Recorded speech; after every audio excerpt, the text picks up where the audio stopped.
ঘরে আছো কেউ? সাগর বিশ্বাস। হ্যাঁ, ইয়েস, আমার নাম সাগর বিশ্বাস। কংগ্রাচুলেশন, স্যার কি আছে? আপনার একটা জয়েন্ট লেটার আছে চাকরির। ও আচ্ছা। ইন্টেলিজেন্ট ব্যুরো আইবি সেক্টরে আপনার ডাইরেক্ট চাকরির ও জয়েন্ট আচ্ছা। লেটার লেগেছে। ঠিক আছে। शाबाश बेटा। তা দেখো, এখানে সবার সঙ্গে তো বলা যায় না সব কথা। আমাদের বড় অফিসারের কিছু ও আচ্ছা, বোঝাই তো। আচ্ছা, ঠিক আচ্ছা। আছে।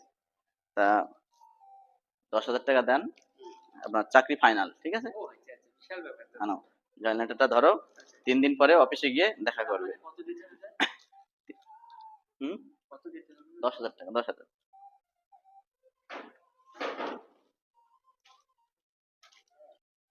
চাকরি পাক্কা ভাইয়া। জীবনে শুধু এখন আনন্দ আর আনন্দ। আচ্ছা, আচ্ছা, আচ্ছা। আরে থাক না, গুনে কি হবে, মিষ্টি খাবো। রাখো না। আচ্ছা, আচ্ছা, আচ্ছা, আচ্ছা। চাকরি পাকা, চাকরি পাকা। ওকে স্যার, ডান তাহলে। আরে ভাই, আমার আইবি সেক্টরে চাকরি হয়ে গেছে, জয়েন্ট লিটার এসছে। হ্যাঁ, মালটাল নিয়ে চলে আয় সব। হ্যাঁ, আরে এ তো নকল চিঠি তো, এ তো কিছুই নেই। রাখ রাখ, ফোন রাখ। হ্যাঁ, চিটিং বাজ তো, যার চিটিং বাজ আমার শেষ করে দিল না। গেল কোথায় যে? সে তো গেল কোথায়? যা যা যা যা যা।